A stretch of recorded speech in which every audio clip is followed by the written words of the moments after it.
Ravi Prakash Siliconandhra hospital Kuchipudi super speciality వైద్య సేవలు పూర్తిగా ఉచితం. అందరికీ నమస్కారం. ఈరోజు ఉదయం నుంచి కొన్ని మీడియా ఛానల్స్లో, అదేవిధంగా పని పాట లేని తెలుగుదేశం పార్టీ సోషల్ మీడియాలో నేనేదో పారిపోవటానికి ప్రయత్నించానని చెప్పని అసత్య ప్రచారాలు ఈరోజు ఉదయం నుంచి ప్రచారం చేస్తాం జరుగుతుంది. ఈరోజు పారిపోవాల్సిన అవసరం కానివ్వండి, పారిపోవాల్సిన కర్మ కానివ్వండి, నాకేమీ లేదు. అలాంటి అవసరం నాకు లేదని చెప్పి ఈరోజు ఈ యొక్క మీడియా ద్వారా మీ అందరికీ చెప్పాల్సింది. దాదాపుగా 2 నెలల నుంచి విజయవాడలో మా కార్యాలయంలో కానివ్వండి, మా వైఎస్ఆర్ కాంగ్రెస్ పార్టీ ఆఫీస్ కార్యాలయంలో కానివ్వండి, తూర్పు నియోజక ప్రజానికానికి కానివ్వండి 24 గంటలు అందుబాటులో ఉంది. దేనికి పారిపోవాలి? నిజంగా కోర్టు వారు కనుక మేము తప్పు చేశానని చెప్పని భావిస్తే, కోర్టు వారు ఏ నిర్ణయం తీసుకున్నా, లేకపోతే ఏ శిక్ష విధించినా దాన్ని దమ్ముగా స్వీకరించి దాన్ని ఇచ్చేస్తాం.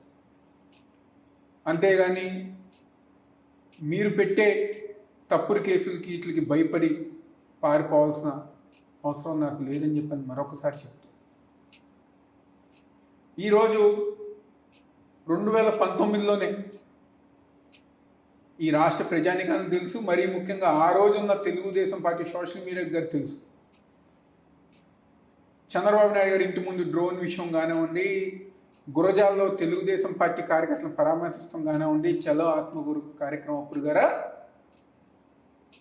మిగిలిన తెలుగుదేశం పార్టీ నాయకులకు నేనేం పారిపోలా. ఆ రోజు దమ్ముగా ధైర్యంగా వెళ్ళా, ఫేస్ చేశారు.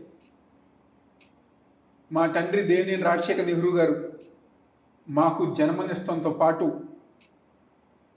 ధైర్యంగా ఉండటం నేర్పించారనే విషయం ఈ పని పాట లేని తెలుగుదేశం పార్టీ సోషల్ మీడియా తెలుసుకోవాలని చెప్పని భావిస్తూ, మా నాయకుడు వైఎస్ జగన్మోహన్ రెడ్డి గారు, మా పార్టీ వైఎస్ఆర్ కాంగ్రెస్ పార్టీ, మా కార్యకర్తలకి ఏ చిన్న ఇబ్బంది వచ్చినా 24 గంటలు మేము అండగా ఉంటాం, అందుబాటులో ఉంటాం.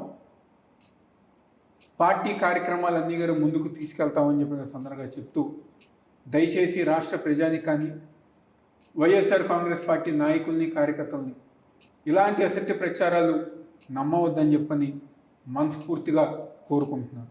మరిన్ని వీడియోస్ కోసం ఛానల్ ని సబ్స్క్రైబ్ చేయండి. లేటెస్ట్ అప్డేట్స్ కోసం వాట్సాప్ ఛానల్ ని ఫాలో చేయండి. అండ్ లింక్ డిస్క్రిప్షన్ లో ఉంది.